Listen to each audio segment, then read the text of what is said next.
কাঁচা আম দিয়ে দারুণ মজার আজকেও একটা দারুণ ইউনিক রেসিপি নিয়ে হাজির হয়ে গেলাম। তো সবাই কেমন আছেন? Welcome to my new cooking blog video. তো আজকে বানাবো দারুণ মজার আম দিয়ে। এই কাঁচা আম প্রায় শেষের ভেতরে, তো ভাবলাম যে রেসিপি দেওয়াই যাক। তো একটা ছবি পোস্ট করেছিলাম, তো সবাই রেসিপিটা চেয়েছিল। আসলে আজকে আমি শেয়ার করব কাঁচা আমের ঝুরি আচার। তো সবাই তো অনেকভাবে আচার খান, নর্মালি আমরা যেভাবে আচার বানাই সেভাবেই খাই, তবে এটা ইউনিকভাবে আজকে আমি নতুন পদ্ধতিতে একটা আচার আপনাদের সঙ্গে শেয়ার করব। সেটা হলো যে কাঁচা আমের ঝুরি আচার। শুনে সত্যি একটু ইউনিক নাম লাগছে সত্যি। এটা কিন্তু যেমন বানানো সহজ, তেমন খেতেও অনেক মজা। তো তার জন্য আমি গ্রেটারের মাধ্যমে কাঁচা আমগুলো সুন্দর করে গ্রেট করে নেব। আমি এই 2টা আম দিয়ে আজকে আমের ঝুরি বানিয়ে আপনাদের সঙ্গে শেয়ার করলাম। তো তার ভিতরে দিয়ে দিব হলুদের গুঁড়া, শুকনা মরিচের গুঁড়া, লবণ, আর দিয়ে দিব বিট লবণ স্বাদের জন্য, আর পরিমাণ মতো চিনি, আর এই তো 5 ফোড়ন, কালো সরিষা একটু টেলে নিয়ে এই তো একটু ব্লেন্ড করে নিয়েছি, তার ভেতরে দিয়ে দেব সব মশলা একসঙ্গে দিয়ে স্বাদ মতো চিনি দিয়েছিলাম। যেহেতু আমার এই আমটা একটু মিষ্টি জাতের ছিল, তার জন্য আমি বেশি চিনি ব্যবহার করিনি। তো সব উপকরণ দিয়ে সুন্দর করে এভাবে মাখিয়ে নেব হাতের সাহায্যে।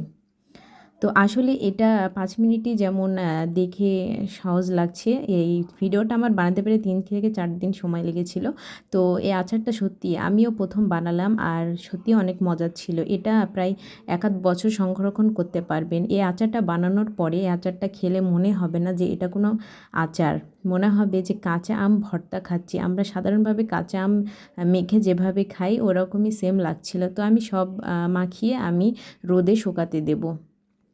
তো সব উপকরণ দেওয়া শেষ, এবার আমি রোদে শুকাতে দেবো। প্রায় আমার 2 দিন লেগেছিল শুকাতে, যেহেতু আজ এখন চারিদিকে মেঘলা আকাশ। তো এই তো আমার শুকানো কমপ্লিট। এবার আমি একটা প্যানে সরিষার তেল দিয়ে দিব শুকনা মরিচ আর রসুন দিয়ে আমি এই আচারের ভেতর দিয়ে দিব। তেমন কিছুই করতে হবে না, একদম ঝুটঝামেলা ছাড়াই, সেদ্ধ করা বাদই আসলে এই মজার আচারটা যে এত মজার হবে সত্যি। এটা একটা ইউনিক একটা পদ্ধতি বললেই চলেন, একদম সহজ শর্টকাট পদ্ধতি। তো এই তো জাস্ট কোনো কিছু করা লাগবে না, শুধু রসুন আর এই মরিচটা গরম করে, তেলটা গরম করে এই তেলটা এভাবে বয়ামের ভিতরে আচারগুলো দিয়ে এভাবে গরম তেলটা জাস্ট ঢেলে দিতে হবে। এই তো হয়ে গেল আমার আমের ঝুরি আচার।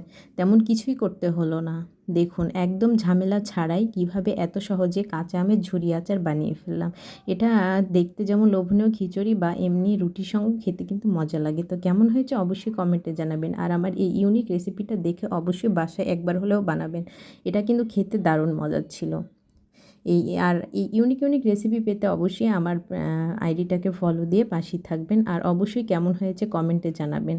লাইক, কমেন্ট, শেয়ার করতে ভুলবেন না। তো সবাই ভালো থাকবেন, আবার নতুন কোনো রেসিপি নিয়ে আসবো। আল্লাহ হাফেজ।